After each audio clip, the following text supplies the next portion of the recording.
Okay, so once you get to this stage of putting up your camper trailer, be it the Explorer or the Homestead tent, we're going to take you through on how to put up your awning slash annex with the walls, which poles go where. So it's pretty much a step-by-step so you can follow it and marriages will be saved.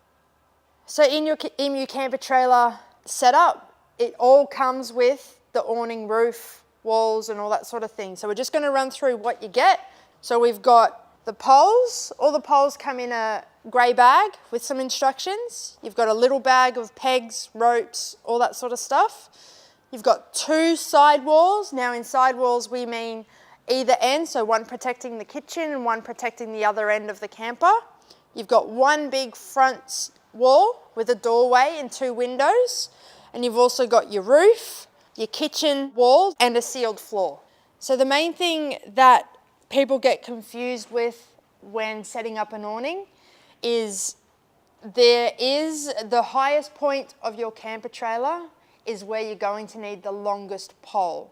So if you see here, we've got 3 poles exactly the same length and then we've got a longer pole. Same with the straight up spigots, we've got 3 poles, 2 poles that are the same length, 1 a little bit longer, and then we've got the really long pole for the tallest point of the roof of your awning. Spreader bars to support the frame. We've got 2 uprights to help stabilize it if it's a bit windy, and then we've got some more spreader bars for if it starts to rain, and we've got 2 little window separators for what's called a wind flap. Okay, so before we put your awning roof on, we just want to go through a couple of little tips and tricks that will help you put it on smoothly. So what we do is we actually attach a shoelace to the zip for the awning. So that gives you access and availability to pull the zip. Even though we're not as tall as the roof, it will give you that access to keep the zip running along. The second thing is, as you can see, it's a little bit saggy here. We've let the inside pole down to take tension off it, which allows the zip to be able to run over that point smoothly. And once your roof is up, we can then tighten the pole and start putting your poles on. Okay, so we're going to start putting the awning on. The first step is to lay your poles out so you know which poles go where and they're ready for you to assemble and you're not running around trying to grab poles while you're trying to put the frame together. So the first one is lay your roof support poles out. So you've got 4 of those, not forgetting that the longest pole goes at the tallest point of the camper. So the hook that's on top of the poles faces the camper. Then you've got your upright poles. Once again, you've got 4 poles and the longest one gets placed at the highest point of the roof. So the trick to the spreader bars, so the spreader bars actually allow you, or the frame, to stand by itself. So it's called a freestanding awning. So what we do there is we've got 3 spreader bars. The longest one goes at the furthest end of the camper trailer. So what we do is we go up to the camper trailer as a little bit of a guide to give us the length that we need the spreader bar, so then it's easy and quick to put up. So you repeat that process with the other 2 spreader bars, keeping in mind that the spreader bars at eyelet points are pointed downwards, so ensure that the angle of the eyelets are pointing towards the ground, and the winder is actually pointing towards the ground as well. You don't want the winder to end up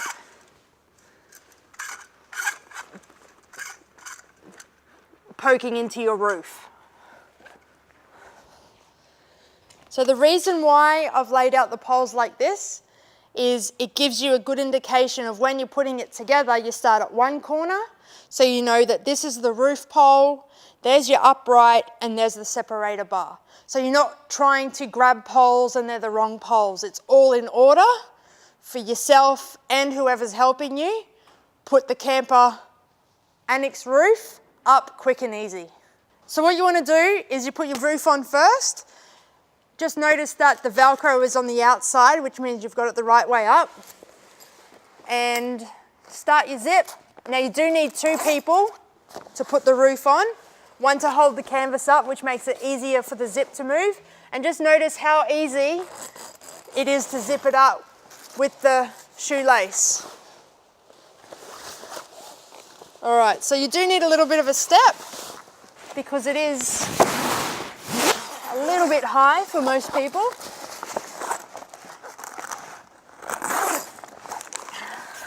And over it goes.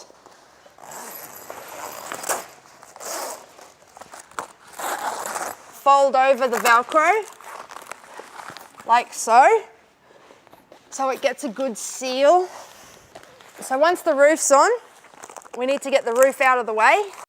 So we grab 2 poles. Now make sure that you grab the plastic C-clip end. You don't want to use the spigot or anything like that, otherwise it could tear the roof. So you put it underneath and use the pole to flip it over. Like so.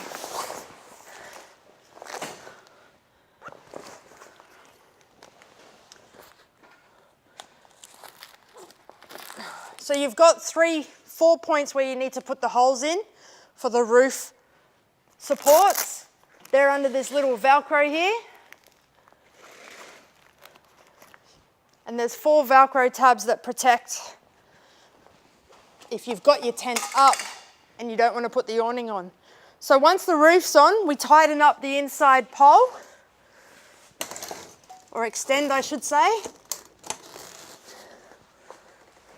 So we start at one end.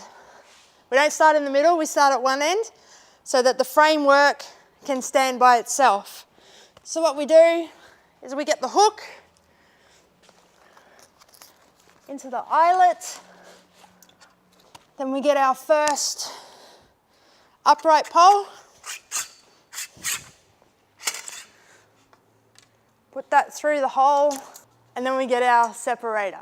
So don't forget where the separators are, the ends angle downwards. So you want them to angle downwards, like so. Now remember the middle pole, the highest point is the longest pole. Get our second upright.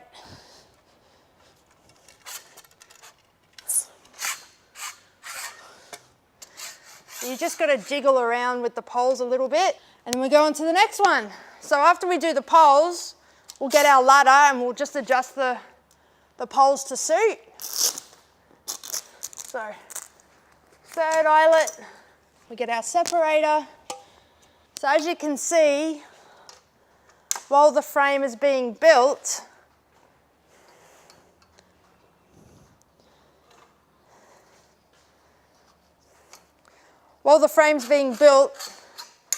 it will hold itself up. Last pole.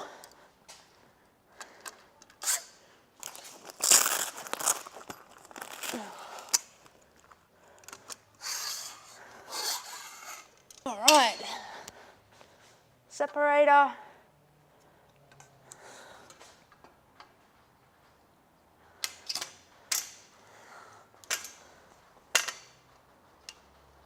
Right, looks like a crooked old house. So what we do is we get the ladder, and we just need to shorten this pole a little bit, so just push it in a bit.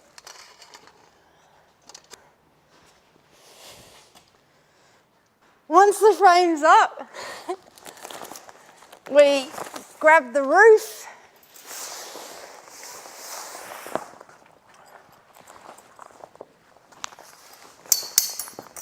And hook one end on.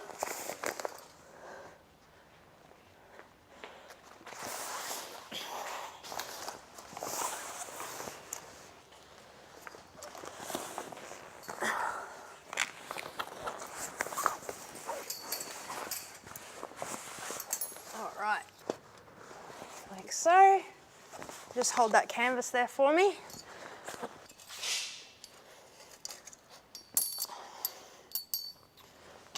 Little pointer as well is if you're not putting the walls on, once you've got the roof hooked in, you can hook the roof into the little eyelet.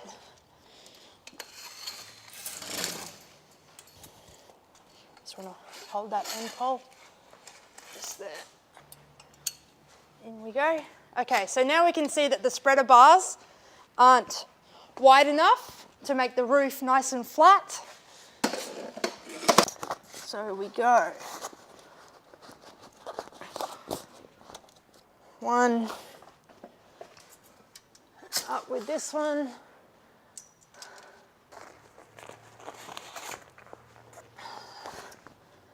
Out with that one. So like I said, it's just fine adjustments to get your roof nice and taut. If you've got this issue and your roof keeps falling in like so, it means that this pole isn't long enough. So you need to spread that out and it'll sit over there nicely. So as you can see, you need to adjust to suit to make sure that you've got a nice straight line at the front and your sides are also straight as well. Once it's up like this, you can start, if you want, to start putting on the walls. Okay, so putting on the side walls, either left or right, they both go on the same way. You want to, if you ever get confused as to which wall goes where, the fly, which is the midgie-proof screen, goes on the inside of the camper. And then you've got a long, big Velcro side, which sticks to the side of the camper as well. You attach one end of the Velcro. The zip always starts at the further end. But a trick to this is what you want to do is you want to let down part of the pole for height, flip up the corner so you can get on the right side so the zip does up nice and easy. So once the zip's done up, attach your Velcro to keep the wall nice and secure. And if all you're going to do is put the side walls up, fold the end back down and taut it up again. So same goes for your kitchen wall as well. Okay, so the next stage is, if you want to fully enclose your annex area, is to put the front wall on. It's big and it's heavy, so you definitely need 2 people to do it. The first thing is you need to unhook your roof from your poles, as the zip will actually goes on the inside with the Velcro. So with these walls, you've got a side zip that goes all the way down the side, and you've also got a zip that runs all the way across. So once again, you need to loosen the end pole. Loosen the end pole. Tilt the pole in a little bit to get this side zip. All right, so once the side zip started,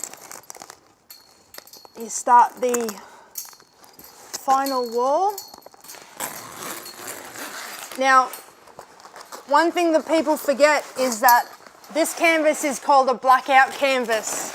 So you might want to get a torch or open up a window so you can actually see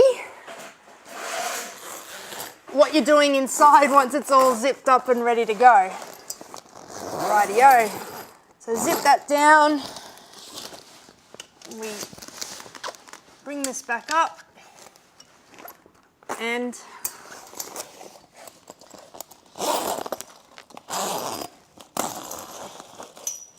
finish off with the both sides of the zip on each end.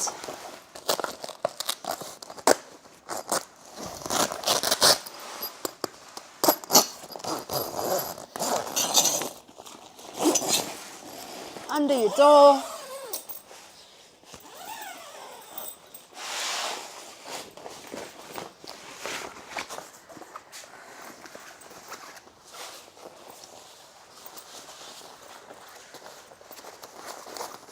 And we're done. And that's how you put up the Emu, Explorer and Homestead awning.